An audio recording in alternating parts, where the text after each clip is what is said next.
வந்து 8th standard படிக்கிறேன். நாங்கள் வந்து இப்போ ஸ்மார்ட் பார்க்கிங்னு ஒன்று பண்ணுறோம். அதுக்கு தேவையான மெட்டீரியல்ஸ் வந்து கார்ட்போர்ட், தெர்மோகோல், பிளாஸ்டிக் கிராஸ், டாய் கார்ஸ், அவ்வளோதான் இருக்குது. ஹாய், என் பேர் நபீல் அஹமத். நான் 7th படிக்கிறேன்.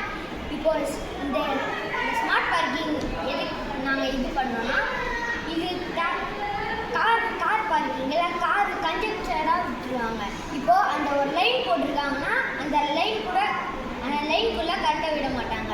இது போட்டால் நீட்டாக இருக்குன்னு எல்லோரும் விடுவாங்க. இன்னொன்று இப்போ ஹரி சொல்லுவாங்க. Hi, my name is Hariharan. நான் 7th படிக்கிறேன்.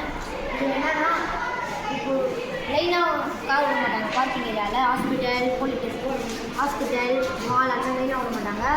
அதே இந்த மாதிரி டெக்னாலஜி இருந்தால் இப்போது இன்னொரு அவுட்லேருந்து எப்படினாலும் இப்போ நம்ம ஒரு கார் போகுதுன்னா அது சென்சார் போர்டில் காமிப்போம். இப்போது ஹவுஸ்ஃபுல்னால் ஹவுஸ்ஃபுல் காமிப்போம். இப்போ 7 கார்னா 7 கார் தான் உள்ளே இருக்க முடியும். 8th கார் வந்தால் ஹவுஸ்ஃபுல் காமிப்போம், உள்ளே விடாது. அதனால் நீட்டாக பார்க் பண்ணிப்போம்.